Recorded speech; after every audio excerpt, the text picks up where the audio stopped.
Okay, and I've already alluded to this. I don't believe these statements here are too surprising, but I've already alluded to the fact that most chemical reactions do not take place in one shot, right? Most chemical reactions are made up of a series of shorter, smaller, quicker chemical reactions that then result in what we perceive as being the overall reaction.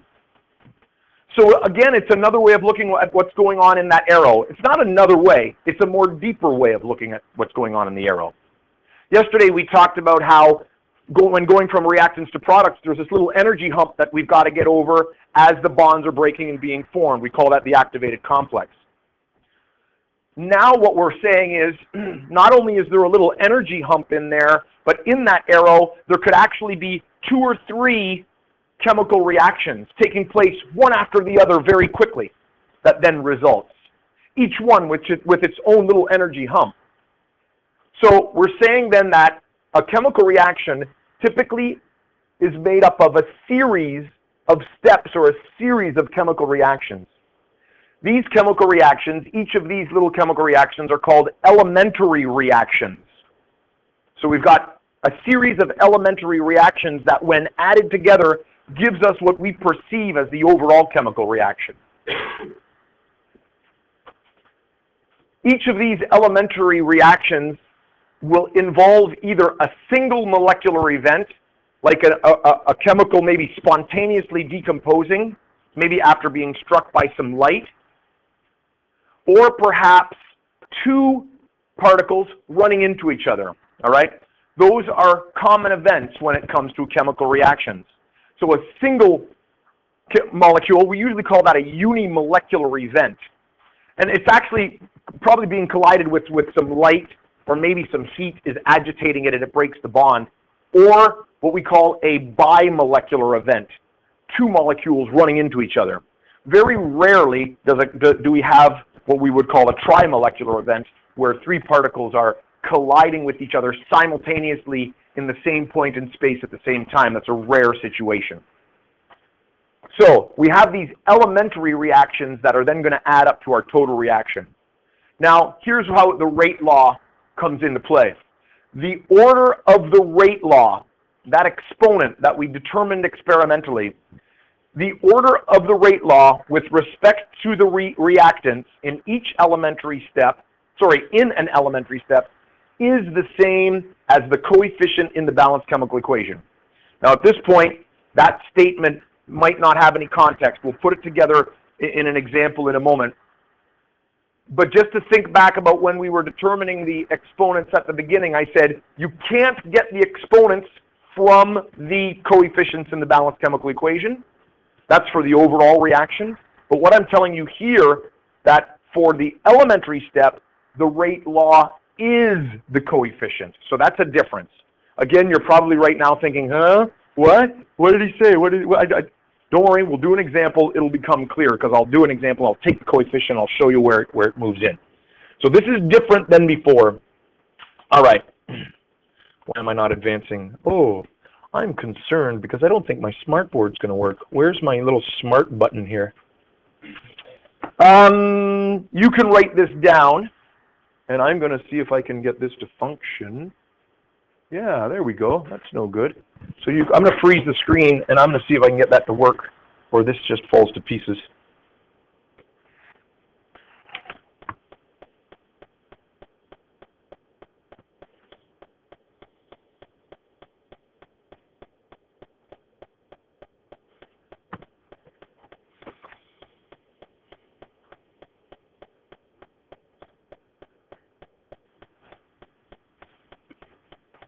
Okay, so just to illustrate, as an example, we're going to use the reaction 2NO plus O2 to produce 2 NO2 molecules.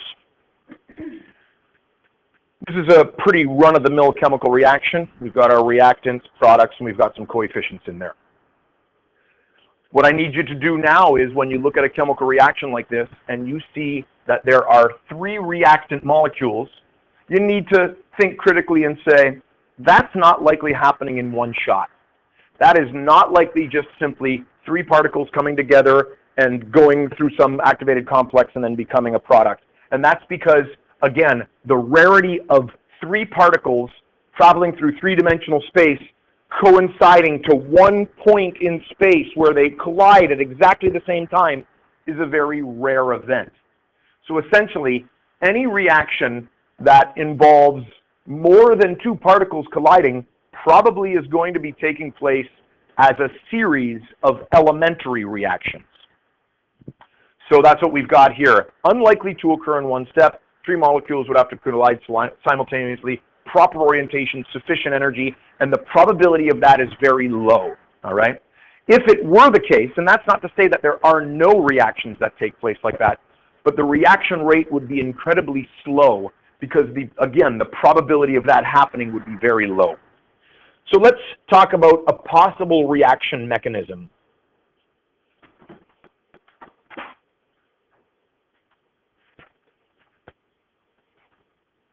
And that's what the job of the theorist is to do. Take a reaction that they're interested in and say, all right, what if the reaction took place like this? And that would be a guess, an educated guess. Someone who's dealt with this particular type of stuff before would start to think out maybe some possible reactions because they're very knowledgeable in the way bonds are broken and bonds are formed.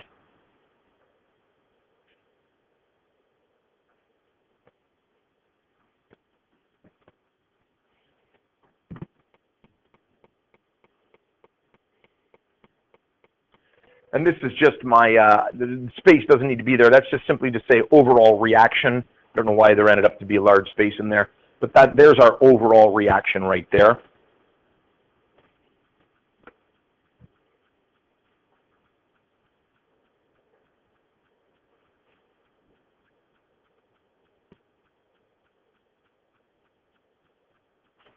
And so you'll notice we've got two kind of smaller, simpler reactions, more elementary.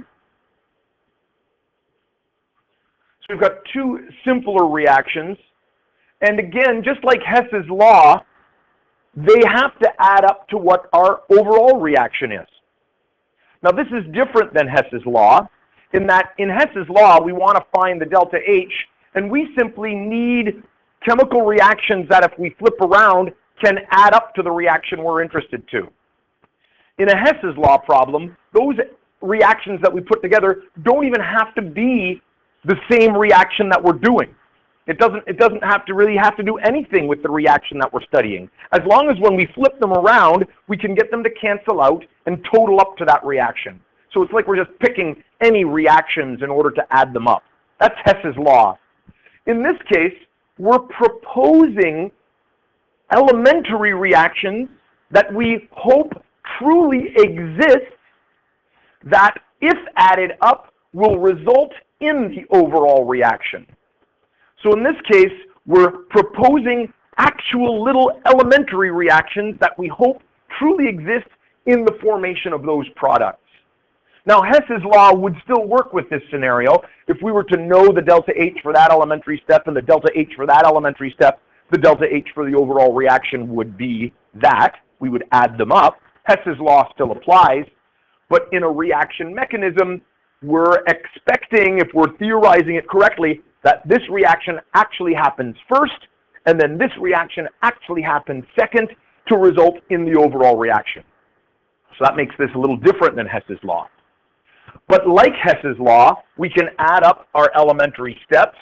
So you'll notice if we look at the first step, we've got a single NO molecule running into an O2 to produce NO3. And then we've got this NO3, which really doesn't appear anywhere in the reaction. It bumps up against another NO, transfers an O to produce two NO2s. And in the end, I can actually cancel something away that is a product in one and a reactant in another. I can cancel that away. And if I add it all up, I get my overall reaction. Okay? All right? So this is a good proposal for a reaction mechanism because, number one, the two elementary steps add up to the overall reaction. That's a must. If your elementary steps don't add up to the reaction you're looking for, then you have got a mistake in your elementary steps. Okay? Now, let's do a couple of little definitions here. This thing that was formed and then used up has a name. It's called a reaction intermediate. And it does exist. It exists for a little extended period of time, but it is used up in the next step. So then overall, it doesn't appear in the overall reaction.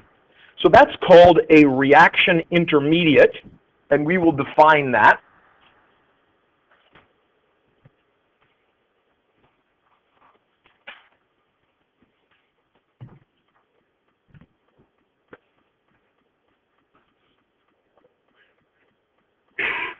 Very simple definition, produced in one step, higher up, and then consumed later on, and therefore doesn't appear in the overall reaction.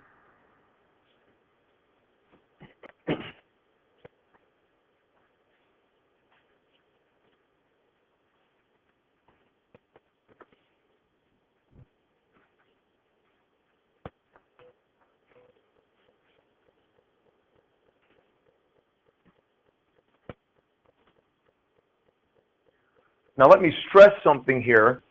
A reaction intermediate is not the same as an activated complex, right? We learned that yesterday.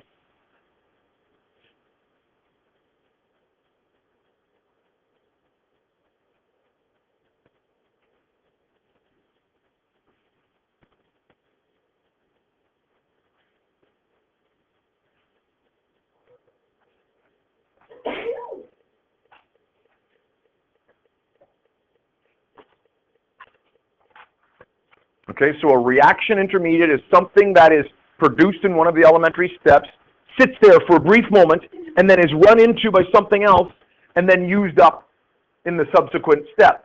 That's different than an activated complex. Let me just illustrate to you how it's different than an activated complex, all right? We could draw a potential energy diagram. I don't know if this is useful to draw in this case. Once I get done, I'll determine whether it's good to draw. This is a classic potential energy diagram, reaction progress, and we know that if it's exothermic, it'll do something like this, all right? Right? With that top part being the activated complex. Now, each step in a mechanism has its own little potential energy bump, all right? So in this case, if this was my NO plus, and what was it plus? What was my first step? You guys have it down. What's the first step reaction? NO plus O2 plus O2, and that was to produce, NO3. So there's our reactants, and NO3 is right there, all right? And then the second reaction happens. It will have its own bump associated with it, all right? The NO3 will then be added to another NO, and then that'll produce our two NO2s. Is that what we're producing, right? Each elementary step will have its own activated complex. Remember, the activated complex is that thing that exists in between reactants and products. It would be made up of an NO bumping into an NO2, and somehow that thing breaking bonds and making bonds, and then it'll turn into an NO3. So each step has its own activated complex, but right there is our reaction intermediate, because very quickly it gets bumped into by another NO, and it turns into two NO2s. Okay? So yesterday's lesson was on what takes place in a simple chemical reaction. Now we're talking about the fact that many chemical reactions are made up of multiple simple chemical reactions put together in a row. And what I'm telling you now is each of those simple chemical reactions has its own potential energy diagram with its own activated complex, which we learned yesterday. And what I want to focus on today are the fact that we can get a reaction in a multi-step situation. So an activated complex is much different than a reaction intermediate. Both of them are short-lived, but a reaction intermediate actually has an extended lifetime. As it sits there in this little space here, it has to wait to be collided upon by an NO2, or sorry, an NO. So it's as if it has to wait for the next bus. It's taking a trip down wherever, downtown Toronto. It gets off bus A. It waits with its transfer for bus B. Until that happens, it sits there for a moment. It gets to exist for a small period of time. It gets on the next bus and away it goes. But an activated complex it exists for an infinitesimal small amount of time. It's passing through this high energy point. It's like throwing a ball in the air. If I had one, Mr. Petrus must have taken them all away. It doesn't matter, I'll use this thing I used the other day. It's like throwing something in the air. It's like asking the question, how long is this object at rest at the top of its trajectory? How long could you describe that time? You can't, right? It's infinitesimally small. It does come to rest, but it does so very quickly and just passes through as it comes down. So a transition state, that high energy thing, exists at that highest energy for that's even way too long. It's hugely too long. It just exists there briefly, where a reaction intermediate sits there and waits for a collision, and then it collides and moves on, okay? So they do exist briefly, but one, really does exist for an extended amount of time. I don't think that's useful in terms of writing down. It was just something that I need you to be aware of. The rate determining step.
Now, this little note on the rate determining step may, be embedded in a chemical or a chemistry class and a lesson on reaction mechanisms, but this is a true statement for any multi-step process.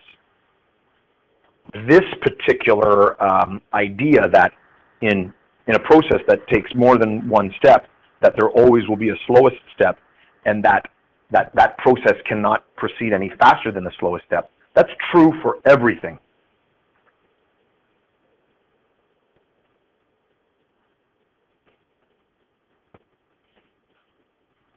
Right? You could almost think that Henry Ford, who essentially invented the assembly line for making cars, was a master. Was a master at this idea. I'm sure he realized very quickly that as they tried to build cars in their plant, that the biggest problem was, getting all those tools out of the way when you were done one job and maybe moving the vehicle to another location in the plant, or maybe not, and then bringing more tools in to start the next job. That movement of the tools probably took the most time.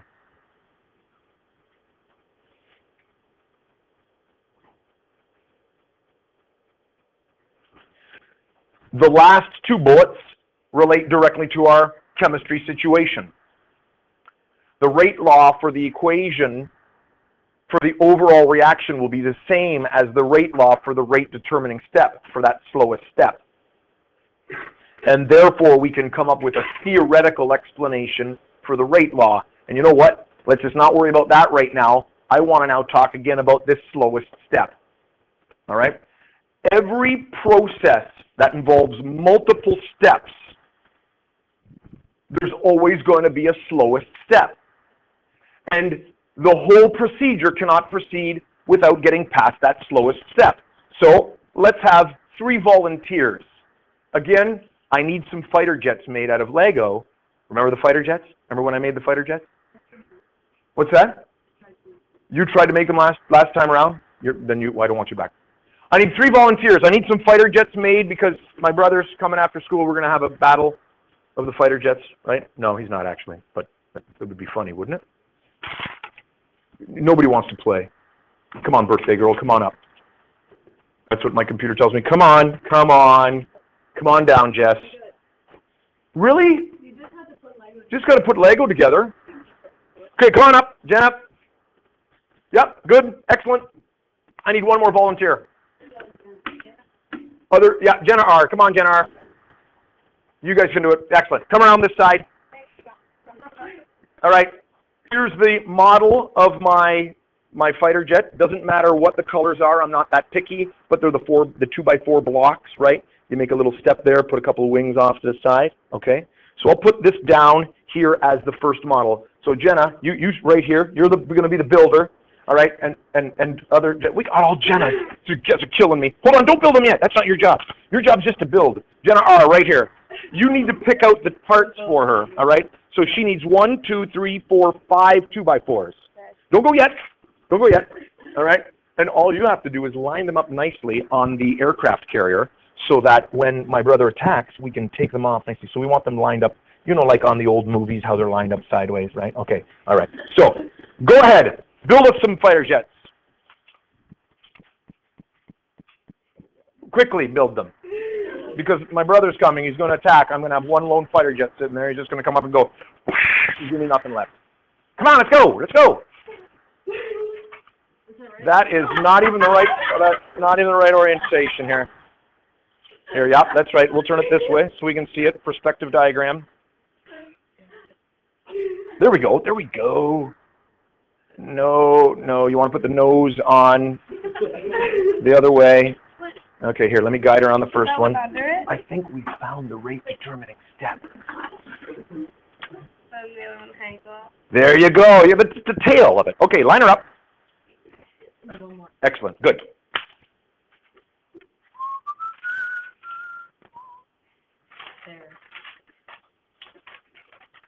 Excellent. Now that she's getting the hang of it, the rate determining step might be changing. No, I still think we have it. Who's the rate determining step in this process? Oh, like Jenna. That's funny. Ha ha ha. We picked 3 Jennas. Oh. Let's be more specific. Jenna B. Because it's going the slowest, right? That's okay. You're struggling. Excellent. Okay. We can stop now. I think we get... unless you really want to keep building. No, that's okay. We can stop. Okay. You can sit down. You can sit down. Oh, yep. She's thoroughly going to finish this job. Excellent. It's a silly little kind of activity, but as you can see, there is a rate determining step there, and that will be true in all multi-step processes. All right. You want to make some money for a company. You become a planner. I don't even know what you'd call it. I don't know if it's called ergonomics, or I don't know what big word to use to describe it.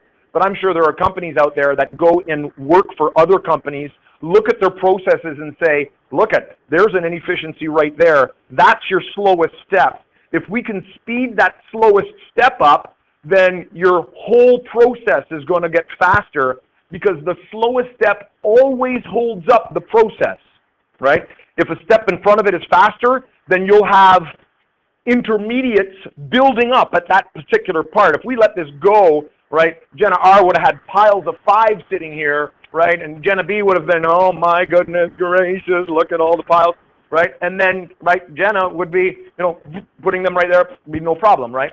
So if you can speed up the fastest step, then you will have increased the rate for that process. And if you're building cars and you can build cars faster, then you can employ less people, save lots of money for the company, et cetera, et cetera. Now, from a chemical standpoint, this becomes one of the most powerful things about understanding a reaction mechanism. If you can determine what the slowest step is, then instead of just throwing a catalyst blindly at the chemical reaction, if you know what the slowest step is, and you know the chemistry of the slowest step, then you can start thinking about, okay, what type of other chemical can act as a catalyst for that slowest step? Because really, the catalyst only has to act on the slowest step in order to speed it up. And therefore, you can then get a faster reaction, all right? So it's very important in order to know what that slowest step is. I'm actually going to go backwards here, so don't have to write this down. So let's take a look here. You've got this in your notes. So if it's been determined then that number 1 is the slowest step, then what I'm telling you, what that first box said was, when we know the slowest step, the coefficients for that particular reaction will now actually become the exponents of the rate law. Right there, we get a 1, and right there, we would also get a 1. All right? One looks like that, the other one looks like that. You get the idea. Now, why is that? Because fundamentally, what a rate law really is stating is what type and how many of those particles are colliding to cause a chemical reaction. In a rate law, what it actually is telling us is how many particles and of each type are colliding to produce the chemical reaction. Because if it truly is an NO reacting with an O2, if I double the amount of NO, then that's going to double the probability of a collision with O2, and therefore that's a linear relationship, and that is an exponent 1. And therefore the coefficient, which is the number of particles colliding, becomes the exponent. All right? I could have a reaction where I have 2 A particles running into each other, A plus A, and they make an A2, which then A2 runs into a B and makes an A2B, etc., etc. And if this is the slow one, then my rate law is going to be A, which is actually the same as 2A, right? It's going to be A squared. So what does that mean? That means if it's an A bumping into an A, and I double the A, because they're running into each other, I've now 4 times quadrupled my probability of a collision. And there a square relationship comes into play. Yep? Mean the exponent on concentration of B is 0? Yeah, it would be. Yeah, it would be. And my overall reaction might even be, terrible, but my overall reaction will then be 2A plus B to get A2B, right? And you'll notice, even though B is in the balanced chemical equation, it appears nowhere. In other words, it would have an exponent 0, which means it's not even participating in the rate determining step. Now, if we look back at our experimental rate laws, what that experimental rate law is really telling us is it's giving us a little picture of what the rate determining step is. If I know the exponents from experiment, then I can start thinking as a theorist, okay, if that's the rate law from experiment, that means that those particles must somehow be involved in the rate determining step. I can now start making predictions on how the reaction is actually taking place. Yes? So for the rate law, you're always looking for the slow reactive to use that? Yes. If you're asking how do we do a question that asks us this question, which we'll do in a moment, you're always looking for the slowest, which has the highest activation energy. So I could have put kilojoules in here. I could have put, instead of slow, I could have put that the activation energy was 50 kilojoules, and here the activation energy was 20 kilojoules, and because that's the highest, which means it has the highest bump, it will be the slowest. And then I would say, could you give me the rate law? And you'd take the 1 and the 1, and you'd have the rate law, theoretically. Yes?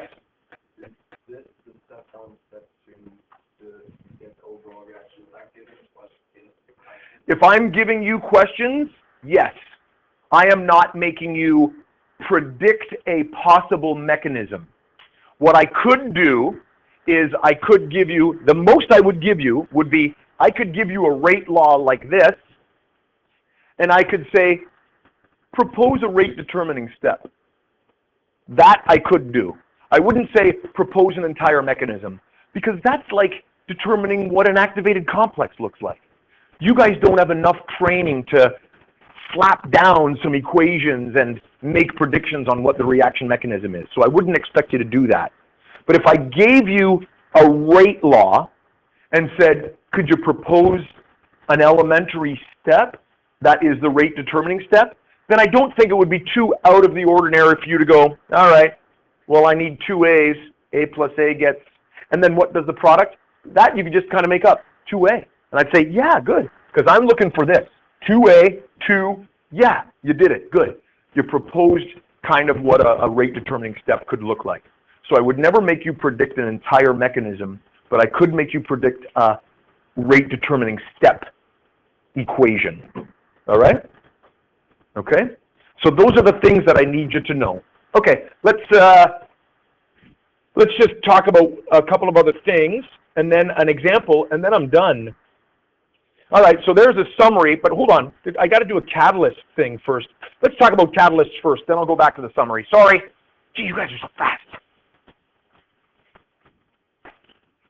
I am obviously the rate determining step, because you guys are much quicker than me.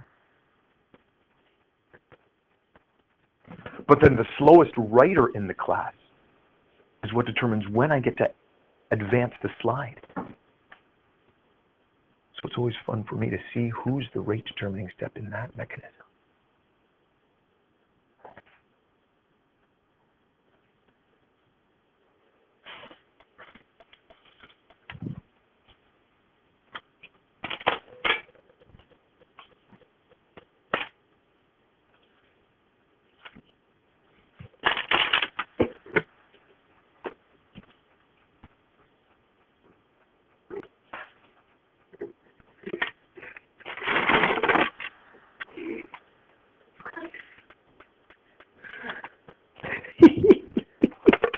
He doesn't seem quite so mean with the red nose.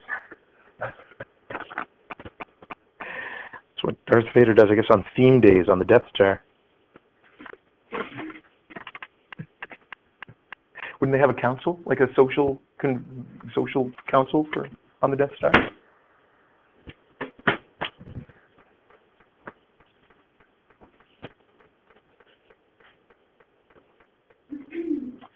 Okay, I've already mentioned how, you could use the catalyst to try to lower the activation energy of that rate determining step, right? Speed it up. In this case, we want to talk about catalyst in a different sense. It still counts as what we define as a catalyst. This type of catalyst, though, wouldn't necessarily speed up the reaction, right? Yesterday we talked about a catalyst, how it brings down the energy needed in that reaction mechanism, in that transition state. What we're talking about here in terms of the catalyst and the property that makes it a catalyst is that it is used up at the beginning, but then produced again at the end. It's different than a reaction intermediate. A reaction intermediate is produced and then consumed and doesn't appear anywhere in the overall reaction. In this case, B is needed at the beginning to initiate the reaction, and then in the end, it's reproduced. It comes back out of the reaction. So in the end, in the beginning it's consumed, it's used up, and in the end it's spit back out, it's created again, and therefore if we're looking at the overall reaction, I have to have the B there in order to make the reaction go, and in the end I get the B back, So it's like the B didn't do anything, it just sat there. And that also is a definition of a catalyst.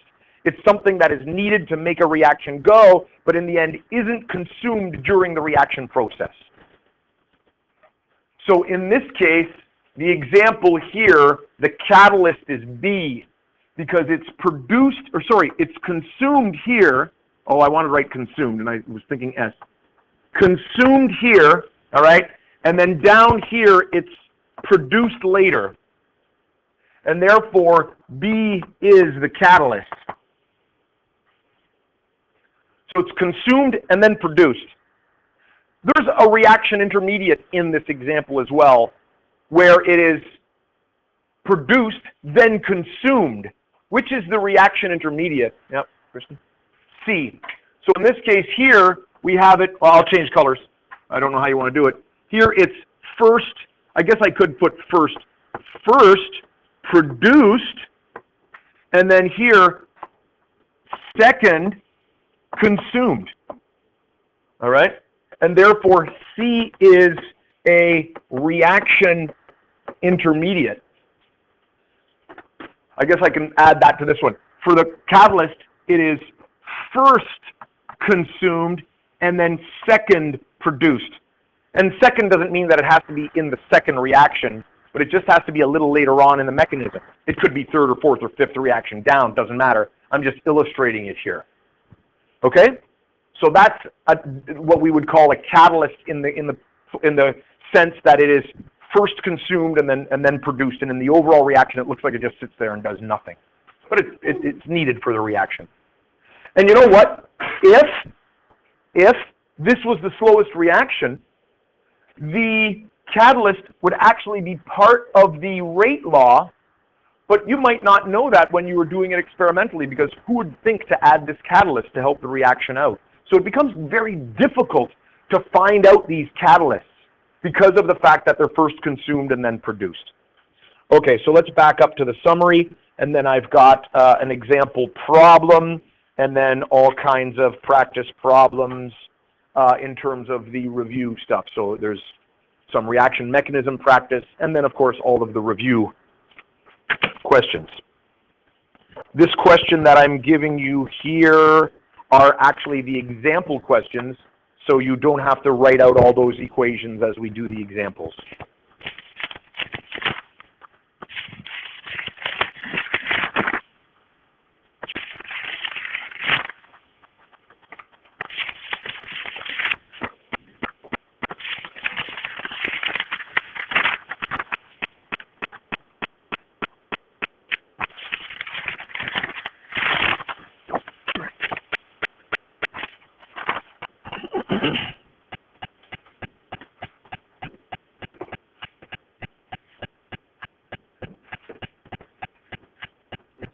Yep. Oh, sorry.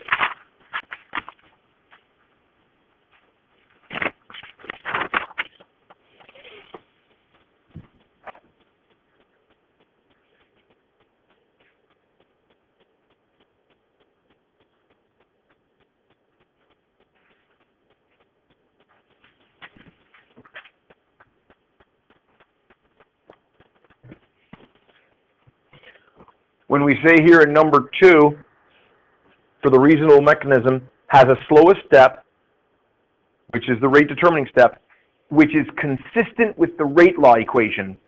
When we say consistent, we mean that the coefficients in that rate determining step are the same as the coefficients in the rate law.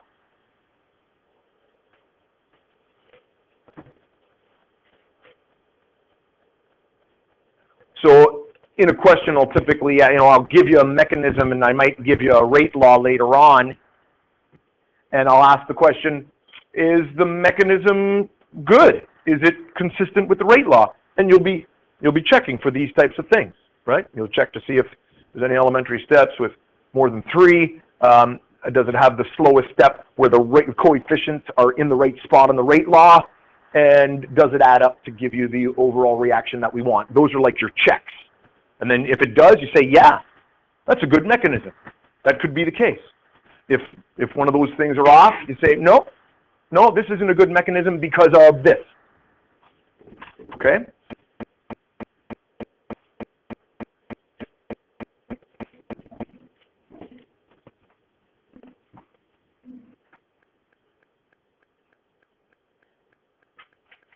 So at this point, I'm just going to do these examples here.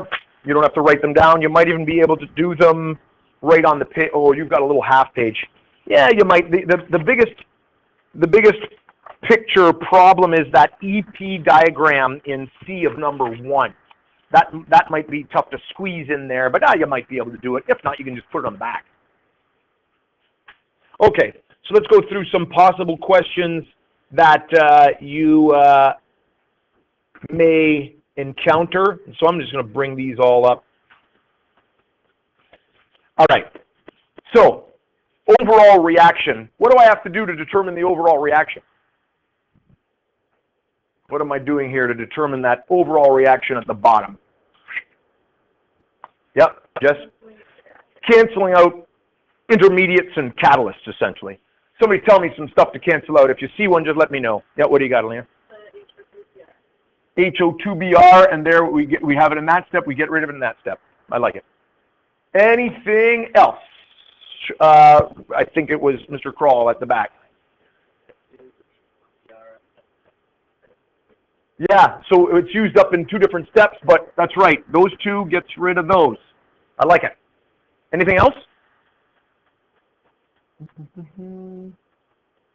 No, I think that's about it, right? So now we just need to rewrite and gather everything up. So it's looking like 4HBr. That H is horrendous, I apologize. And that's it. And then that's breaking down into what? 2... Oh, no, we need an O in there, right? How many O's? Just 1 O2? I'm going to put it on the front end because I already put my arrow and I can't erase. O2? Is that better? And that gets me the 2 waters, 2H2O and 2Br2. And hopefully it's balanced up. It should be if we did it right. 4, I'm looking at the H's, 4 Brs, 2 O's. We're good. So that's pretty straightforward. What are the reaction intermediates? Well, we canceled them out, unless they were catalysts. I don't know, I didn't look. What are our reaction intermediates? Yeah, Ben? HO2Br. Yep. And HOBr. All right? I don't think there are any catalysts in this one, right? There isn't anything that's there at the beginning and then reproduced at the bottom. I don't think there are any catalysts. Now the potential energy diagram, I'm going to switch over to the smart notebook because I need a little more space than that. I'm going to keep my information here nearby. We'll get a new page for this. Now for the potential energy diagram, we actually need a fairly large thing because I need to have 4 bumps on my roller coaster ride. Essentially, it's like a roller coaster ride for the chemical reactants, right, to get to the products. So I'm going to need 4 bumps on this thing. So I'm going to make the picture fairly long. All right. Again, reaction progress. Reaction progress. This is EP. And this is not meant to be something with numbers on it. All right. This is meant to just be kind of qualitative.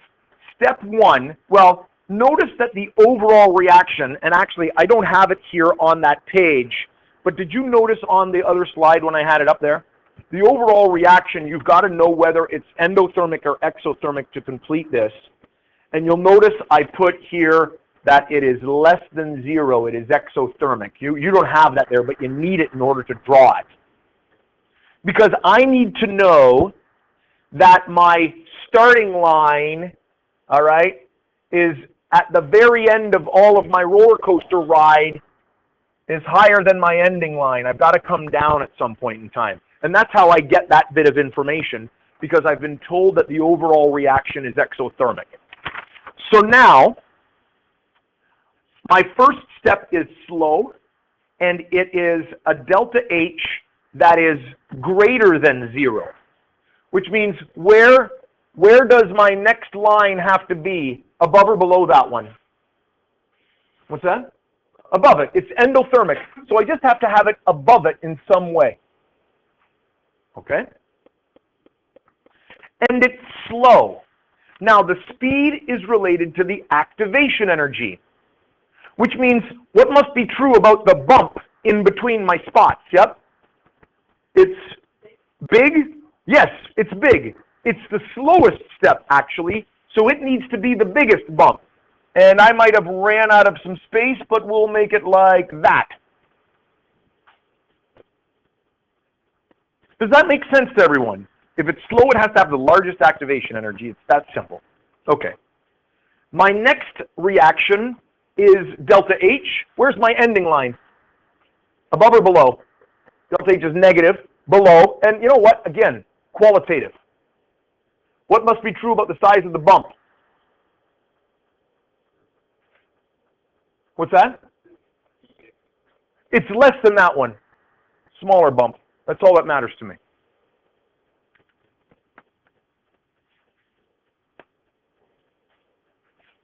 Next one, also less than 0.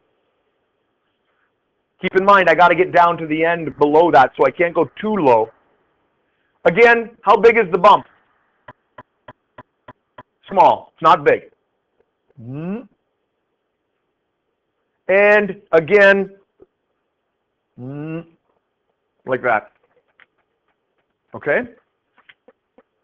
Just to illustrate where this comes from, right here, right? This, oh, that color's no good. Right here, this is slow, so that thing is big. This is delta H positive. This thing here is fast because it's not very big, right? The EA. And down here, the delta H is negative. Again, this is fast. And again, I'm dropping down to here from that line there. Delta H is negative. Again, this thing is fast. And I'm dropping down to here. Delta H is negative. And the overall delta H from here down to here, delta H, overall, it doesn't matter, because it's negative. All right, and that's the plan I would use to draw such a thing. Again, it would be very qualitative if I get you to draw it. I'm not going to put numbers on it. You can now see why the rate determining step is the slowest. If we have our kinetic energy diagram, right, the particles that are going to have the hardest time getting over the hill is that tallest hill. Oh, you know, is there enough energy? But once they get over the hill, they're going to have so much kinetic energy that they're just going to boom, boom, boom, boom, boom, right to the bottom. There will be no accumulation of any other particles. They'll just be moved right through the process. If you had, say, a really high, oh, sorry, it came off the end. Oh, whoa, what did I just do? Poor chemicals are going to be falling into the abyss. Can I fix it? Oh, I can. Whoa, that's crazy. If I have, hopefully it's blue, a really high in the middle, then what happens is the particles that make it over here, yeah, no problem. Woo! It's like a roller coaster. You can hear, woo! Yeah! Woo! Chemistry! Oh! And then they get to there, and now they've got to wait for enough kinetic energy to get back over the next one. So there'll be an accumulation of particles here. There'll be all kinds of particles waiting right there, and once they've got the right collision with a fast mover, they may get over the top, but it'll take a long time for them to get over the top. So there'll be accumulation of particles. Did you like the sound effects? Is that what it was? All right, well, that's good. I'm glad I can entertain as well as educate. As Mr. Petros would say, it's edutainment that we provide. Keep that in mind. Okay. Okay. Oh, let's just back that up. Do you have a rate law on yours? Let's do a rate law for this one. What would the rate law be for this reaction? And it doesn't have to be D, it could be below, wherever you wanted to put it. What would the rate law be? Which step are we looking at? Yep.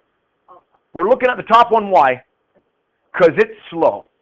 So rate is equal to K, because we don't have data to get to K, but I need some exponents. HBR to the exponent 1, because the coefficient in the rate determining step for HBr is 1. And O2 to the exponent 1. This is a bimolecular step, we would say. It takes an HBr to run into an O2 to initiate that process. Okay? All right.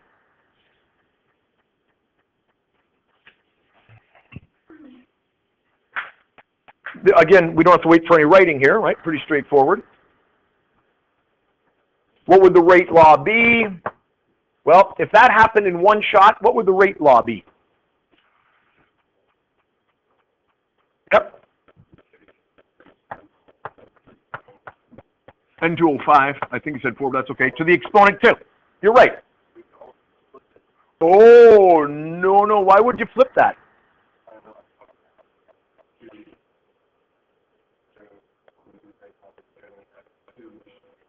Nope.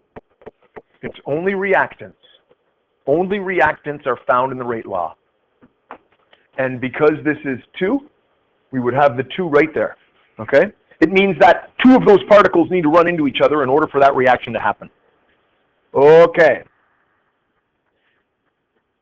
That's the next one, right? The actual rate law for this was found to be K, N2O5, just to the exponent 1. Now here's where I'm saying, propose an idea for the rate determining step. What's my reactance going to be? That's the most important thing I'm going to really check on this. The products, I'm giving you a little bit of professional judgment on that. But what is the reactance going to be, or reactance, and what is the coefficient on that going to be? That's really what we can only get from this. Elena? 1N2O5 needs to do something. Now this is where you can take a little creative license. What do you think that could break down into? Again, I'll take multiple answers for this. There's no correct thing for this. What could it break down into? Suggest something. Ben? You want to break it into an NO3, and what else would there be formed? NO3, and therefore what else do you have? An NO3 and an NO2, so it just kind of spontaneously breaks apart into 2 molecules. I like it. Beautiful. What else could you have? I'm going to just take one more just to say that this, when I ask for propose a rate determining step, that there's lots of things that are available. Yep. Oh my goodness. Now you know what? I would have an issue with that. Because what's an O5? We have some chemical knowledge. What would an O5 be? I think I might mark that wrong because you didn't use some of your previous knowledge. What would likely come off of that thing? If O's were to come off, how would it likely come off? Yep. As an O2, because that's a stable oxygen molecule. So I would give you that it breaks off, it maybe spits out an O2 molecule and results in an N2O3. Yeah, I could handle that. I could even handle a single O coming off, because even though it might not be stable, it can exist on its own for a brief moment in time until the next step comes in and grabs it up. So, like I said, I'm going to give you some professional leeway, but we've got to still use a little bit of our background, chemistry in order to make it right. There's got to have some correctness to it. Okay. And number 3, this is just simply asking, is this a reasonable mechanism? Do we like this mechanism?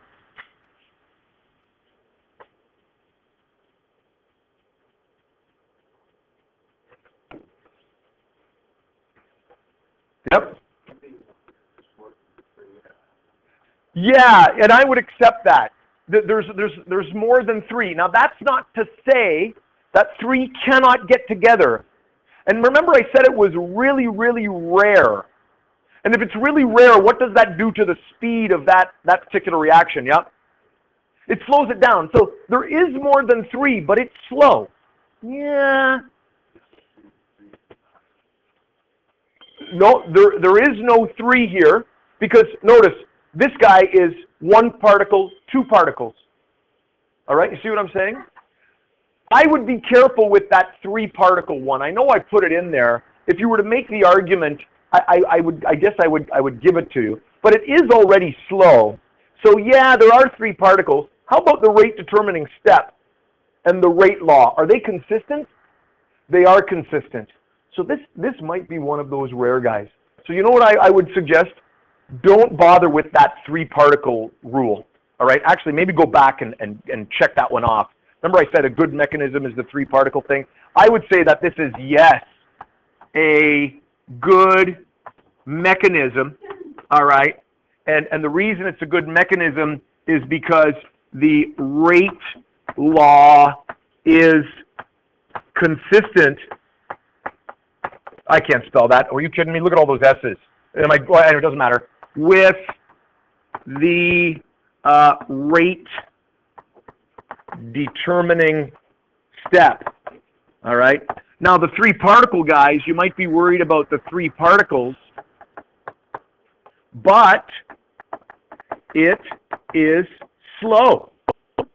So I would say, therefore, okay, that makes good sense, right? If we had three particles and then a two-particle one was the slow one, then I would say, uh-oh, that doesn't make sense, because a three-particle's got to be inherently slow. That happens very rarely, okay? All right, and that is that. It says there that I have a question sheet. I really don't have a question sheet. When I was typing that up, I was thinking these were the questions, but they were the examples. So there is no question sheet on that next one. Shauna, the rate determining step here, whether we make it. So a few textbook questions that deal with mechanisms. And then my next slide is the review questions out of the textbook. And then you have 4 days plus Monday's review to prepare for the test. Tuesday's review to prepare for the test. Wow, that is like just awesome. I tried to squeeze the test in by today, but then the fog day messed me up. I was going to take the lab out of it and then roll through and do review and test today. Could you imagine the panic? That would have been exciting. Okay, and review questions.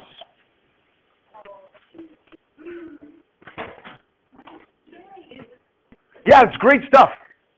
The Nelson textbook the new textbook has supplied us with not quite 100, but almost hundreds of questions. I don't expect you to do them all, but they're practice problems. They're out there. You're going to try every one of them. Jenna's going to go through them like crazy. That's exciting. Review Tuesday, test Wednesday.